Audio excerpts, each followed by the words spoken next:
Hello বন্ধুরা, আজকে যে মুভির গল্প বলবো তা হচ্ছে 100 ডেজ। এটা একটা ক্রাইম থ্রিলার মার্ডার মিস্ট্রি। মুভির যে নায়িকা দেবী সে একটা খুনের স্বপ্ন দেখে, যেটা কিনা বাস্তবে ঘটে যায়। আর এ নিয়েই মুভির পুরো গল্প। তবে চলুন জেনে নেওয়া যাক এই মুভির পুরো গল্পটা। গল্পের শুরুটা হয় দেবীকে দিয়ে। দেবী একজন কলেজ স্টুডেন্ট, সে একটা গার্লস হোস্টেলে থাকে। সে তার বান্ধবীর সাথে ব্যাডমিন্টন খেলছিল এবং তার মাথা ঘুরে ওঠে। সে তার চোখের সামনে ভেসে ওঠে একটা কালো কোটে একটা লোক, যে কিনা একটা মেয়েকে পিস্তল বের করে গুলি করে দিয়েছে। তবে সেই মেয়েটাকে সে দেখতে পায় না। এখানে দেবী খুব অস্থিরতা ফিল করে। তার বান্ধবী সুধা তাকে বলে যে সে কেন এত অস্থির হচ্ছে। তেই বলে যে সে স্বপ্নে যা দেখে তা সত্যি হয়ে যায়। এর আগেও তার সাথে এমন হয়েছে। আর এখানে সুধা তাকে শান্ত হতে বলে। দেবীর সাথে দেখা করতে আসে তার বন্ধু সুনীল। সুনীল যে কিনা একজন ডান্সার, আর সে মনে মনে দেবীকে পছন্দ করে। তবে দেবী সুনীলকে সেই নজরে দেখে না। সে তার সাথে সুনীলের বন্ধুত্বের সম্পর্ক। সুনীল কিছু বছরের জন্য লন্ডন চলে যাচ্ছে। সে দেবী আর সুধার কাছ থেকে বিদায় নেয় এবং চলে যায়। দেবীকে আমরা একদিন রাতে দেখি যে সে আবার সে স্বপ্নটা দেখে, আর এই স্বপ্নে সে সেই মেয়েটার চেহারা দেখে। সে আর কেউ না, তার বোন রমা। আর সে খুব ভয় পেয়ে যায়। সে তার বোনকে গিয়ে ফোন করে, রমাকে। আর রমা এখানে ফোন রিসিভ করে। রমা ফোন রিসিভ করে বলে যে সে ঠিক আছে, তার জন্য টেনশন না করতে। আর এভাবেই আমরা দেখি যে তাদের দু বোনের মধ্যে কথা হয় এবং রমা ফোন ছেড়ে দেয়। একজন মহিলাকে আমরা দেখি যে সে একটা গাড়িকে অনুসরণ করছে।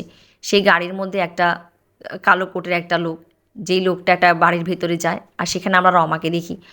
রমা সেই লোকটার সাথে খুব উত্তেজিতভাবে কথা বলছিল। আর ওই লোকটা একটা পিস্তল বের করে। আর এখানে আমরা দেখি যে রমার গায়ে গুলি লাগে এবং রমা মেঝেতে পড়ে যায়। এই মহিলাটা এই সব কিছু ভিডিও করছিল, আর এতটুকু ভিডিও করে সে সেখান থেকে চলে যায়। এখানে আমরা দেখি যে একটা লোক রমাকে টেনে হিঁচড়ে গাড়িতে উঠায় এবং তাকে একটা জমিদার বাড়িতে নিয়ে আসে। আর সেখানে সে জমিদার বাড়ির একটা দেয়ালে রমাকে দাফন করে দেয়। এভাবেই রমা দাফনের সাথে সাথে তাদের মৃত্যুর রহস্য এখানে দাফন হয়ে যায়। আর কেউ কিছুই জানতে পারে না। 5 বছর চলে যায়। 5 বছর পরে এখানে আমরা দেখি নতুন কাহিনী। এখানে আমরা দেখি যে একজন লোককে, যার নাম হচ্ছে রামকুমার, সে একজন ব্যবসায়ী গণ্যমান্য ব্যক্তি। তার যে সেক্রেটারি বালাম তাকে বলে যে তাকে একটা বিয়েতে যেতে হবে। সেটা হচ্ছে দাত্তাদের বিয়ে। আর আমরা দেখি যে রাম তার সেক্রেটারি বালামের সাথে সেই বিয়েতে যায়। তবে এখানে একটি মিসআন্ডারস্ট্যান্ডিং হয়ে যায়। তারা বালাম এখানে ভুল করে ফেলে, তারা মাথুরের বিয়েতে চলে যায়, যেটা কিনা দেবীর বান্ধবী সুধা মাথুরের বিয়ে হচ্ছিল। আর আমরা দেখি যেখানে মিসআন্ডারস্ট্যান্ডিং হলে দেবী রামকে ফ্রড ভেবে বসে। আর আমরা রামও তাকে কিছুই বিশ্বাস করাতে পারে না। আর রাম আর বালাম সেখান থেকে পালিয়ে যায়। রাম তার সেক্রেটারি বালামকে বলে যে এটা খোঁজ নেওয়ার জন্য যে দেবী কী করে আর কোথায় থাকে। এখানে আমরা দেবীকে দেখি যে দেবী তার মামার সাথে ইদানিংকালে থাকে। আর তার মামার বাসার সামনে একজন নতুন প্রতিবেশী এসেছে, যে কিনা খুব উচ্চস্বরে গান চালায়। আর আমরা দেখি যে দেবী তার বাসায় গিয়ে একটা পাথর ছুঁড়ে মারে। এখানে আমরা দেখি যে রাম বেরিয়ে আসে। রামই দেবীর প্রতিবেশী হয়েছে। আর দেবীর সাথে রামের আবার দেখা হয়। এখানে একদিন রাতে দেবীকে সারপ্রাইজ করে তার বন্ধু সুনীল, যে কিনা লন্ডন থেকে চলে এসেছে। আর এইভাবেই সুনীলের সাথে দেবীর আবার দেখা হয়। দেবী সুনীলকে তার বোন রমার কথা বলে যে রমা 5 বছর থেকে তার কোনো খোঁজ খবর নেই। তবে দেবীর বিশ্বাস যে রমা মারা গেছে, কেননা সে তার স্বপ্নে রমাকে মরতে দেখেছে। এভাবেই দুজনের মধ্যে কথা হয়, আর সুনীল রমার জন্য দুঃখিত হয়।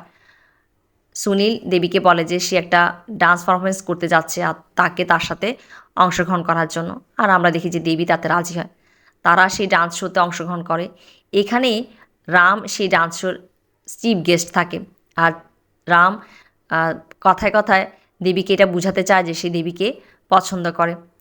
এখানে আমরা দেখি যে রাম সুনীল আর দেবীকে পুরস্কৃত করে।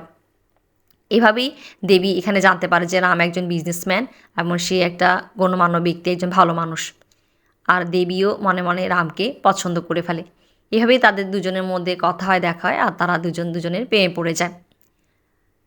এখানে রামের যে লয়ার, সে রামকে বলে যে তার বাবার যে জমিদারি বাড়ি যেটা কিনা বন্ধক ছিল সেটা এখন তারা ফিরে পেয়েছে। আর আমরা দেখি যে রাম বেশ খুশি হয়ে যায়। রাম আর দেবীর বিয়ে হয়ে যায়। আর ওদিকে সুনীল যে কিনা মনে মনে দুঃখ পায়, তবে সে সেটা দেখায় না। সে রাম আর দেবীকে শুভেচ্ছা জানায়। রাম আর দেবী তাদের বিবাহিত জীবন শুরু করে। তারা বেশ সুন্দর সময় কাটাচ্ছিল। আর এদিকে রাম কিছুদিনের জন্য শহরের বাইরে যায়। দেবী এখানে একদিন আবার একটা স্বপ্ন দেখে। সেই স্বপ্নে দেখে যে একটা দেয়াল, একটা ঘোড়ার ছবিওয়ালা একটা ম্যাগাজিন, 100 ডেজ লেখা একটা ভিডিও ক্যাসেট, আর একটা মহিলাকে, একটা লোক যে কিনা ন্যাড়া, সে লোকটা তাকে মার্ডার করছে। আর এসব দেখে তার স্বপ্ন ভেঙে যায় এবং সেখানে আমরা দেখি যে দেবী এখানে বেহোশ হয়ে যায়। দেবীকে হাসপাতালে নেওয়া হয় আর দেবী এখানে খুব টেনশিত, কেননা সে যা স্বপ্ন দেখে তা সত্যি হয়ে যায়। এখানে আমরা সেই মহিলাটাকে আবার দেখি যে সেই মহিলা একটা লোকের সাথে কথা বলছে। সে বলে যে তার কাছে ওই ভিডিও ক্যাসেটের 3টা কপি আছে, সে একটা কপি পুলিশকে দিয়ে দিবে যদি তাকে টাকা না দেওয়া হয়। দেবী রামের যে সেক্রেটারি বালামের সাথে রামের বাবার জমিদার বাড়িতে দেখতে আসে, আর সেখানে সে ওই দেয়ালটাকে আবিষ্কার করে যেটা কিনা সে তার স্বপ্নে দেখেছিল। আর তার সন্দেহ জাগে, সেই দেয়ালটাকে টোকা মেরে দেখে দেখে যে সেটা ফাঁপা মনে হয় তার কাছে। আর সে দেয়ালটাকে খুঁড়তে শুরু করে, আর সেখানে সে একটা কঙ্কাল পায়। সেই কঙ্কালের গলায় একটা লকেট থাকে, যে হুবহু লকেট আমরা দেবীর গলায় দেখি। আর দেবী এখানে একটা কথা স্মরণ করে যে তার বোন রমা তার জন্য আর রমার জন্য আর দেবীর জন্য একই ডিজাইনের 2টো লকেট নিয়ে এসেছিল, আর সেই লকেটটাই কঙ্কালের গলায়। আর দেবী শিওর যে এটা তার বোন রমা। আর পুলিশ এখানে ইনভেস্টিগেট করে। পুলিশ বলে যে এই ধরনের লকেট যে কেউ কার কাছে হতে পারে, তবে একটা জিনিস এখানে কমন, সেটা হচ্ছে যে কঙ্কালের যে উচ্চতা সেটা রমার উচ্চতার সাথে মিলে।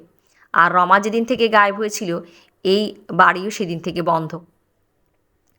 আর আমরা দেখি এখানে রাম আর সুনীলকেও দেখতে পাই পুলিশের সামনে।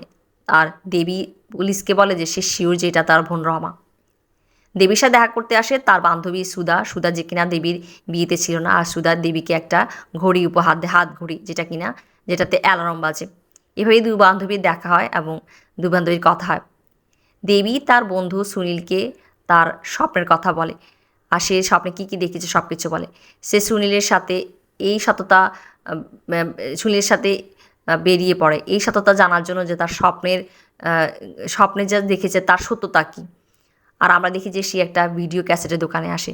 সেখানে এসে সে দোকানদারদেরকে জিজ্ঞেস করে যে 100 ডেজওয়ালা কোনো 100 ডেজ লেখা কোনো ভিডিও ক্যাসেট আছে কি না। তবে দোকানদার বলে যে এই ধরনের কোনো ভিডিও ক্যাসেট তারা পায়নি বা তারা শুনেও নি। এখানে দেবীকে আমরা দেখি যে সে যে ঘোড়ার ছবিওয়ালা ম্যাগাজিন দেখেছিল সেই ম্যাগাজিনের অফিসে যায়। সেখানেও তারা বলে যে তাদের কাছে কোনো ঘোড়ার ছবিওয়ালা ম্যাগাজিন নেই। এভাবেই আমরা দেখি যে দেবী কিছুই জানতে পারে না। দেবীর মামার দেবীর সাথে দেখা করতে আসে। সে দেবীকে রমার সম্বন্ধে বলে যে রমা মন্দিরের মূর্তির উপর রিসার্চ করতো, আর সেই জন্য সে বম্বে মিউজিয়াম যেত। দেবী এখানে রমার কাগজপত্র ঘাটাঘাটি করে, আর সেখানে সে বম্বে মিউজিয়ামের একটা মূর্তির ছবি পায়। আর সেই ছবিটা নিয়ে বম্বে মিউজিয়াম যায় সুনীলকে নিয়ে। সেখানে গিয়ে সে জানতে পারে যে তার হাতে যে মূর্তি ছবিটা আছে সেই মূর্তিটা চুরি হয়ে গেছে।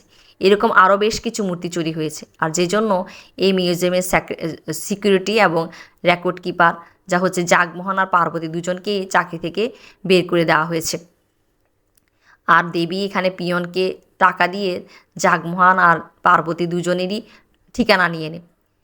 দেবী আর সুনীল জাগমোহনের বাসায় যায়, আর এখানে জাগমোহন তাদের সাথে দেখা করে। তবে দেবী জাগমোহনকে চিনতে পারে না। সে জাগমোহনকে তার স্বপ্নে দেখেছে, যেখানে সে দেখেছে যে সে একটা মহিলাকে খুন করছে এবং তার মাথা ন্যাড়া। সে জাগমোহনকে চিনতে পারে না এই জন্য যে জাগমোহনের মাথায় এখন চুল আছে।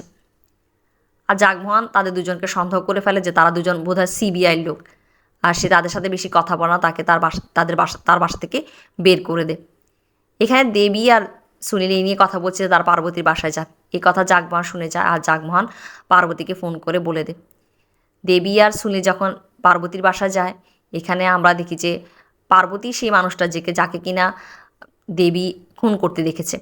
আর আমরা দেখি যে পার্বতীর কাজের মহিলা তাদের দুজনকে বলে যে পার্বতী 3 দিনের জন্য শহরের বাইরে চলে গেছে। আর আমরা দেখি যে দেবী আর সুনীল কিছুই জানতে পারে না। দেবী বেশ নিরাশ হয়।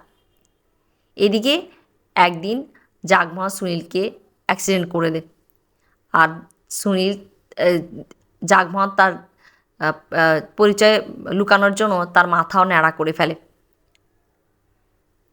রাম দেবীর সাথে কথা বলছিল, আর রাম দেবীকে বলে যে সে তাদের বিয়ের 100তম দিন হয়েছে, আর সে তাদের বিয়ের 100তম দিন সেলিব্রেট করতে চায়। সে দেবীকে বলে যে পরের দিন অফিসের পর সে দেবীর সাথে একটা রেস্টুরেন্টে দেখা করবে আর এখানে তারা সেলিব্রেট করবে। আর আমরা দেখি যে পরের দিন দেবী রামের সাথে দেখা করতে আহ, রামের সাথে দেখা করতে যাচ্ছিল।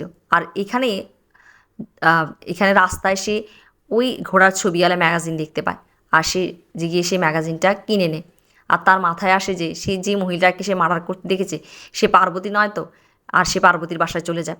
এখানে গিয়ে সে দেখে যে পার্বতীর সাথে জাগমোহন কথা কাটাকাটি হচ্ছে। সে জাগমোহন পার্বতীর কাছে সে ভিডিও ক্যাসেটটা চাচ্ছিল, পার্বতী তাকে দিচ্ছিল না বলে সে একটা ছুরি বের করে পার্বতীকে মেরে ফেলার জন্য। আর এখানে পার্বতী সেখান থেকে পালিয়ে যায়। জাগমোহনও তার পিছে পিছে যায় এবং দেবীও তাদের পিছে পিছে যায়। এখানে আমরা রামকে দেখি যে রাম দেবীর জন্য ওয়েট করছিল। এদিকে পার্বতী একটা ভিডিও ক্যাসেটের স্টুডিওতে ঢুকে যায়, যেখানে সে তার কাছে যে ভিডিও ক্যাসেটটা আছে তাতে 100 ডেজ লেখা একটা কাগজ এঁটে দেয় এবং তাকে সেই ভিডিও ক্যাসেটটা একটা সেলফে রেখে দেয়। ওদিকে জাগমোহন আসে এবং জাগমোহন এসে পার্বতীকে ভিডিও ক্যাসেটটা তার কাছে চায়। পার্বতী তাকে না দেওয়াতে সে পার্বতীকে ছুরি মেরে দেয়। আর আমরা দেখি যে দেবী তাদের পিছিয়ে পিছিয়ে তাদের এসেছিল এবং দেবীও তাদেরকে জাগমোহনকে দেখে ফেলে যে সে পার্বতীকে মেরে ফেলেছে। জাগমোহন দেবীকে দেখে ফেলে আর সে দেবীকে ধরার জন্য তার পিছে ছুটতে থাকে। এখানে পার্বতী দৌড়াতে থাকে আর সে 100 ডেজ লেখা সেই ভিডিও ক্যাসেটটা পেয়ে যায়। দেবী সে ভিডিও ক্যাসেটটা নিয়ে সেখান থেকে পালিয়ে যায়। আর সে যে কোনোভাবে জাগমোহন থেকে বেঁচে বাসায় চলে আসে। এখানে আমরা দেখি যে দেবী সুনীলকে ফোন করে আর সুনীলকে সব কিছু বিস্তারিত বলে। আর সে ভিডিও ক্যাসেটটাকে বাসায় এসে চালিয়ে দেয়। তবে ভিডিও ক্যাসেটটা শুরুর দিকে কিছুই ছিল না। এদিকে রাম আসে আর দেবী রামকে সব কিছু খুলে বলে। এখানে আমরা দেখি যে রাম একটা সিগারেট জ্বালায় এবং দেবী দেখে যে রাম যে সিগারেটটা স্টেতে রেখেছে সেটাও সে স্বপ্নে দেখেছিল। আর এখানে ভিডিও ক্যাসেট থেকে একটা কণ্ঠ ভেসে ওঠে, সেটা রামের কণ্ঠ। আর দেবী দেখে যে রাম একটা পিস্তল হাতে রমার সামনে দাঁড়িয়ে আছে। আর আমরা দেখি যে দেবী হতভম্ব হয়ে যায়। দেবী রামকে বলে যে তার বোনের হত্যাকারী তার হাজবেন্ড, এ কথা বলে সে কান্না শুরু করে। সে বলে যে সে রামের বাচ্চার মা হতে চলেছে, সেই বাচ্চাকে আর তাকে মেরে ফেলবে, সে একটা ছুরি হাতে নেয়। আর এখানে আমরা দেখি যে রাম তা হতে দেয় না। রাম দেবীকে তার জীবনের কাহিনী বলে যে সে একটা সচ্ছল পরিবারের ছেলে ছিল, তার বাবা একজন জুয়ারি ছিল আর যার জন্য তাদের সব কিছু বন্ধ রাখতে হয়েছিল এবং তারা গরিব হয়ে যায়, তার বাবাও মরে যায়। আর রাম এসব কিছু থেকে বাঁচতে বম্বে মিউজিয়ামে যে সিকিউরিটি জাগমোহন আর রেকর্ড কি পার্বতীর সাথে মিলে যে মূর্তিগুলোকে বম্বে মিউজিয়াম মূর্তিগুলোকে বাইরের দেশে সাপ্লাই দিত। আর এই কথা রমা জেনে যায় আর রমা এই কথা পুলিশকে জানিয়ে দিবে বলে, যার জন্য রাম রমার বাসায় গিয়েছিল তাকে ভয় দেখানোর জন্য। আর এখানে জাগমোহন রমাকে মেরে ফেলে। এখানে আমরা রাম দেবীকে এই কথা বলে যে সে যেদিন রমার কঙ্কালটা দেখেছিল সে এটা সে দেবীকে বলতে চেয়েছিল, তবে সে ভয় পেয়েছিল দেবী তার জীবন থেকে চলে যাবে। আর সে এটাও জানতো না যে জাগমোহন দেবী রমাকে তারই জমিদার বাড়িতে দাফন করেছে। আর সে দেবীকে এই কথা বলে যে সে তার কর্মের জন্য সাজা ভুগতে রাজি আছে। আর দেবী পুলিশকে ফোন করে। এদিকে জাগমোহন আসে, জাগমোহন এসে দেবীকে মাথার উপর একটা পাথর ছুঁড়ে মারে, দেবী এখানে আহত হয়ে যায়। আর আমরা দেখি যে রাম তাকে ধরতে যায় আর জাগমোহন রামকেও ছুরি মেরে দেয়। তারা দুজনেই এখানে বেহুশ হয়ে যায়। আর জাগমোহন দেবীকে ঠিক সেভাবে দাফন করে দেয় যেভাবে সে রমাকে দাফন করেছিল। আর এখানে সুনীল আসে আর জাগমোহন লুকিয়ে যায়। সুনীল এসে দেখে যে বাসায় কেউ নেই, সে চলে যেতে চায়। ঠিক তখনই সে দেবীর হাতের যে ঘড়িটা অ্যালার্ম বাজে সেটার শব্দ শুনতে পায় আর তার সন্দেহ হয়ে যায়। সে অ্যালার্মের শব্দ খুঁজতে খুঁজতে ওই দেয়ালটার সামনে আসে যেখানে দেবীকে দাফন করা হয়েছে। সে দেখে যে দেয়ালটা মাত্র বানানো হয়েছে। আর সে একটা ইট খুলে ফেলে আর দেখে দেবীকে। এদিকে জাগমোহন পিছন থেকে এসে সুনীলকে মেরে দেয় এবং তাদের দুজনের মধ্যে লড়াই শুরু হয়। ওদিকে রামের জ্ঞান ফিরে আসে, রাম দেবীকে বাঁচায়। আমরা দেখি যে পুলিশ আসে, পুলিশ এসে জাগমোহনকে ধরে নিয়ে যায়। আর রাম যে কিনা তার গুনাহ কবুল করেছে তারা রামকেও অ্যারেস্ট করে। আর এদিকে সুনীল সে কিছুই বুঝতে পারে না, তবে তাকে সব কিছু পরে বিস্তারিত বলা হয়। আর এখানে আমরা দেখি যে দেবী দাঁড়িয়ে আছে আর রামকে পুলিশ নিয়ে যাচ্ছে, এভাবেই গল্পের শেষটা হয়।